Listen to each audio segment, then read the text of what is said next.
मेंढ्या चरण्यासाठी नाहीये, हा काहीतरी या मुलामध्ये काहीतरी असा गुण आहे, म्हणून त्यांनी शिपायांमध्ये त्याची आधी घोड्याच्या पागा राखण्यासाठी आणि नंतर शिपाई अशी त्यांनी हे केली.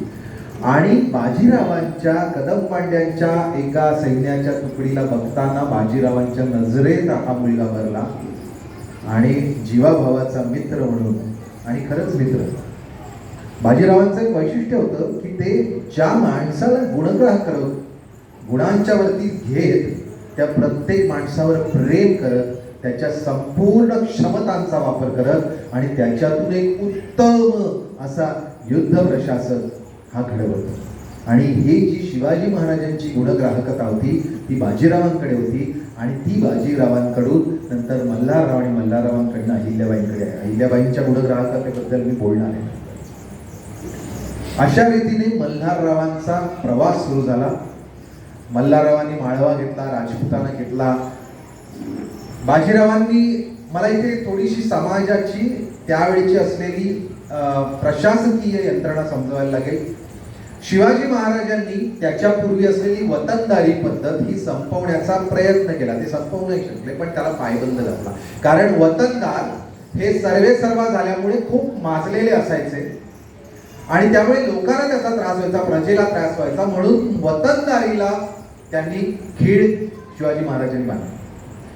परंतु औरंगजेब आल्यानंतर परिस्थिती अशी निर्माण झाली की त्यांनी वतनाचीच लालच ही प्रत्येक माणसाला दिली आणि त्यामुळे वतनदाराला त्याच्या वतनाचं आमिष दाखवल्यामुळे ते ज्यावेळेला औरंगजेबाच्या मोगलांच्या फौजेत सामील व्हायला लागले त्यावेळेला नाईलाजाने राजाराम महाराजांना वतनदारी ही पुन्हा निर्माण करायला लागली, काळाची गरज म्हणून. आणि त्याच्यानंतर सरंजामशाहीचा पुन्हा एकदा काळ झाला. हा कालखंड मराठी शाही जोपर्यंत चालू होती तोपर्यंत राहिला. म्हणजे आज आपल्याला जिथे जिथे म्हणून मराठी संस्थानं दिसत आहेत ते खरं तर सरंजाम आहेत. म्हणजे छत्रपती सातारचे भोसले होते, परंतु वेगवेगळे जे पेशवे आहेत किंवा दुसऱ्या बाजूला वेगवेगळी सरदार घराणी आहेत, या सरदार घराण्याला सरंजाम का लावून दिलं? तर सरंजामाचा अर्थ काय आहे की तो प्रांत आहे, त्या प्रांताचा मालकी हक्क, त्याचा महसूल घेण्याचा हक्क ते प्रांत असायचा मराठेशाहीचा, पण त्या प्रांताचा सगळा मुलकाचा महसूल गोळा करण्याच्या कामासाठी तो सरंजाम लावून दिला जाईल. आणि मग ते सरदार घराणं हे त्याचा सरंजाम गोळा करून मराठेशाहीचं सैन्य चाललंय. मग या फौजा होत्या, होळकरांच्या फौजा होत्या, शिंद्यांच्या फौजा होत्या, पवारांच्या होत्या, दाभाड्यांच्या होत्या, सगळ्यांच्या फौजा होत्या. आणि या फौजा चालवण्यासाठी या सरंजामाचा वापर तेथे संस्थान करत आणि त्यामुळे त्यांना मुखत्यार म्हणजे त्याचे मालकी हक्क दिले होते, सरंजाम वाटून दिले होते. त्याचीच पुढे संस्थानं झाली. इंदूरचं राज्य हे अशा रीतीने मल्हाररावांचं संस्थान झालं, सरंजाम झाला. कारण त्यावेळेला हा माळवा प्रांत हा मल्हाररावांना देण्यात आला. मध्य प्रदेशचा वरचा भाग हा थोडा भाग शिंद्यांकडे गेला, राणोजी शिंद्यांकडे, आणि बराचसा भाग हा मल्हाररावांकडे आला. हे झालं इंदोर राज्याच्या उत्पत्तीचं गोष्ट.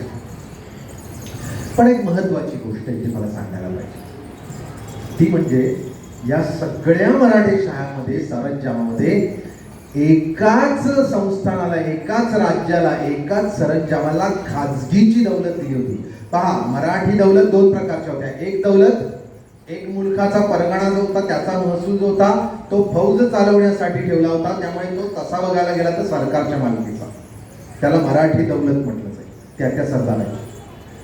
खाजगी दौलत ही फक्त खाजगी व्यवस्थेसाठी, त्या घराण्याच्या खाजगी व्यवस्थेसाठी दिली होती. आणि सगळ्या मराठा सरदारांमध्ये एकाच घराण्याला ही खाजगी दौलत पेशव्यांनी दिली होती आणि ते घराणं होतं होळकर.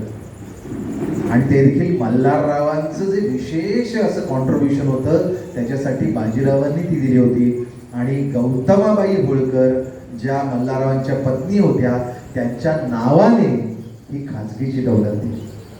मला हे तुम्हाला का सांगायचं आहे याचं कारण, हे जर समजलं तर अहिल्याबाईंचं कार्य पुढे सोपं होईल तुम्हाला समजायला. मराठी दौलत आणि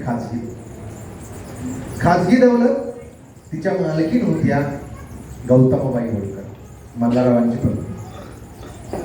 हा मोठा मुलगा होता. ही खाजगी दौलतीची व्यवस्था लावणं, आता तुम्ही म्हणाल हे सरंजाम लावून दिले, पेशव्यांचं सैन्य चालवायचं आहे, मोठमोठ्या मोहिमा निघणार आहेत म्हणून पेशव्यांनी परस्पर लावून दिले, त्याच्यावर पराक्रम चालू आहे. पण परगणा ज्यावेळेला दिला जातो, त्याचा महसूल दिला जातो, त्यावेळेला तो महसूल गोळा करण्याची जबाबदारी प्रशासनावर येते आणि ते प्रशासकीय काम अत्यंत मोलाचं आहे. इथे कोणी इन्कम टॅक्स मधलं आहे की नाही मला माहित नाही. त्यामुळे टॅक्स गोळा करणं हे इन्कम टॅक्स डिपार्टमेंट पुढे मोठं चॅलेंज असतं. कारण महसूल जरी राज्याचा नक्की असला तरी तो लोक अगदी वेळ प्रसंगी अगदी पूर्णतः देतात, किंबहुना तो चोर किंवा दरोडेसारखा कसा लपवला जाईल आणि टॅक्स कसा वाचवला जाईल याच्यासाठी बघितलं. मला असं वाटतं की आपले सीए सुद्धा आपल्या क्लायंटचा कसा टॅक्स कमीत कमी होईल बघितला जातो. या टॅक्समुळे देशाचं काय चालणार आहे किंवा नाही वगैरे याचा विचार आपल्याला येत नाही. मी हा थोडासा भाग याच्यासाठी सांगितला की कराची गरज राज्याला किती मोठी असते, किंबहुना तो कर गोळा करणं, तो वसूल करणं हे प्रशासकाचं काम आहे आणि ते या कामाचं होतं आणि ते गौतमाबाईंना नेमकं साध्य झालं. गौतमाबाई ह्या उत्कृष्ट प्रशासक. आता येऊया आपण अहिल्याबाईंकडनं.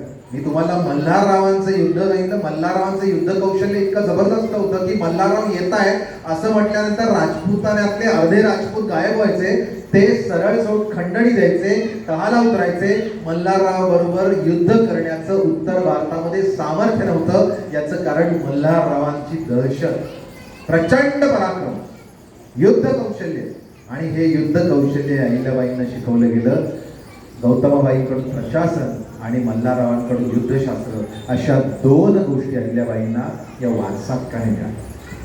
आता अहिल्याबाईंच्या जीवनाबद्दल थोडंसं बोललं पाहिजे. अहिल्याबाई या आत्ताचा जामखेड म्हणजे नगरच्या बाजूला चौंडी हे गाव आहे. या चौंडी गावी त्यांचा जन्म झाला. माणकोजी शिंदे आणि सुशीलाबाई शिंदे या धनगर घरामध्ये. त्यांच्याबद्दल खूप आख्यायिका आहे. आता सुद्धा मुलांच्या त्या कौतुकात मी कौतुक म्हणून पाहत होतो. त्यातला इतिहास मी बाजूला टाकला होता, कारण इतिहास अभ्यासक म्हणून मला त्या सगळ्या वाक्यांना मोजमाप लावायला, पट्टी लावायला ज्यावेळेला लागते त्यावेळेला त्यातला अर्थ बाजूला काढायला लागतं. हे कागदपत्रात नाही, हे कागदपत्रात नाही, हे कागदपत्रात नाही. व्रत आहे, पुराव्याशिवाय आम्ही बोलत नाही. त्यामुळे मंच असं काही सांगणं, ते कलाकारांना स्वातंत्र्य आहे, कादंबरीकारांना स्वातंत्र्य आहे, नाटककारांना स्वातंत्र्य आहे, इतिहासकारांना अजिबात नाही.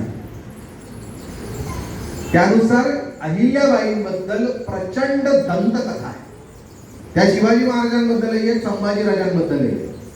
आपल्याकडे ऐतिहासिक किंवा महनीय ज्या व्यक्ती आहेत त्यांच्या दंतकथा एवढ्या मोठ्या असतात की त्या दंतकथांचाच अगदी प्रचंड मोठा असा गाढा अभ्यास किंबहुना समाजामध्ये राहतात. त्या दंतकथा जास्त राहतात. म्हणजे मी तुम्हाला सांगितलं की सुरतेच्या लुटीमधल्या स्त्रीचं संरक्षण महाराजांनी कसं केलं, याच्यापेक्षा कल्याणच्या सुभेदाराची सून अशीच असती आमची की जिला कागदपत्राचा अजिबात आधार नाही, अशी कथा मात्र लोकांमध्ये अतिशय प्रसिद्ध आहे.